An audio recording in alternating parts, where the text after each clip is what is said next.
আসসালামু আলাইকুম। কেমন আছেন সবাই? নিশ্চয়ই আল্লাহর রহমতে ভালো আছেন।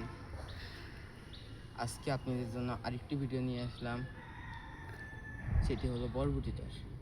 যারা বরবটি চাষ করতে আগ্রহী তারা আমার ভিডিওটির সাথে থাকুন এবং আপনারা কিছু গুরুত্বপূর্ণ কথাও জানতে পারবেন।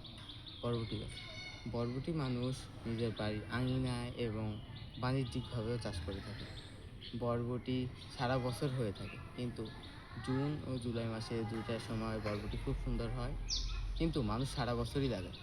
বরবটি এমন একটি সবজি যার প্রত্যেকটি জাত ভালো হলে প্রত্যেকটি ডালে ডালে বরবটি থাকবে।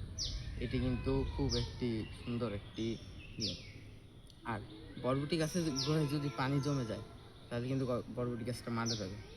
তার জন্য আমাদের করণীয় কি, আইল মানে হল যেটা মুড়া, সেটাকে সমান করতে হবে, উঁচা করে দিতে হবে। আর যেখানে পানির স্রোত যায়, মানে বর্ষাকাল তো, জুন জুলাই হলো বর্ষার সময়, পানির স্রোতটাকে নামাই দিতে হবে। আর বরবটি গাছে ছোটো থেকে আপনি ফলন পাবেন কিভাবে? এর জন্য এই যে দেখাচ্ছি আপনাকে, এই একটা বরবটি গাছ দেখেন, এটা কিন্তু অলরেডি কয়েকটা পাতা হয়ে গিয়েছে, কিন্তু এখন একটা কানা আছে। এই কানাটিকে আপনি বিসমিল্লাহ করে কেটে দিলাম আমি।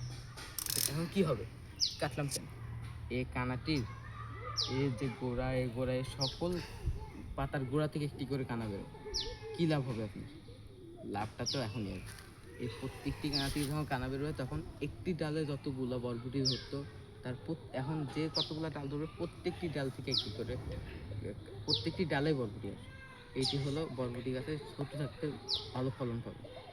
বরবটিতে শর্করা, আমিষ, প্রোটিন, সকল প্রকার খনিজ লবণ থাকে, যা পুষ্টিসম্মত।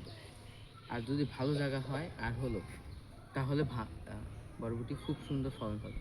আর বরবটি করণীয় কি, বরবটি গাছে যখন আমার তো দেখতে পাচ্ছেন, এই গাছগুলো তো এখন বুঝতেছেন, এই গাছগুলো এখন বয়স হয়ে গেছে, সে অনুযায়ী আপনারা পাশের মাটিগুলোকে সরিয়ে জৈব সার বা ভার্মি কম্পোস্ট বা পচা সবজির খোলসটা দিতে পারেন।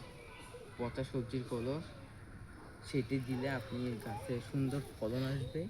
সে ফলনটি আপনি পাতা বড় করতে সহায়তা করবে, পাতা সুন্দর হবে, সবুজ হবে।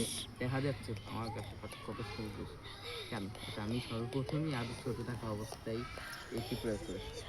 আরেকটি দ্রবণ আজকে আপনাকে শিখিয়ে দিচ্ছি, সেটি হলো, আপনি হয়তো সকলের বাসায় পেঁয়াজের খোলস যখন ছাড়ায়, মানে রান্না করার সময় তো খোলস ছাড়ায় পেঁয়াজ বের করে, সে খোলসটি যখন বের করবে তখন আপনি এগুলোকে আলাদা করে রাখবেন। সেই খোলসটির সাথে পানি মিক্স করে মিনিমাম 2 দিন রেখে দেবেন। 2 দিন রাখার পর সেই পানিটি যদি গাছের গোড়ায় দেন, খুব খুব সুন্দর একটি ফলন পাবে, আর খুব তাড়াতাড়ি ফলন আসবে। আমার কথাটি মাথায় রাখলে আপনি যদি একবার চাষ করে দেখতে চান তাহলে দেখতে পারেন।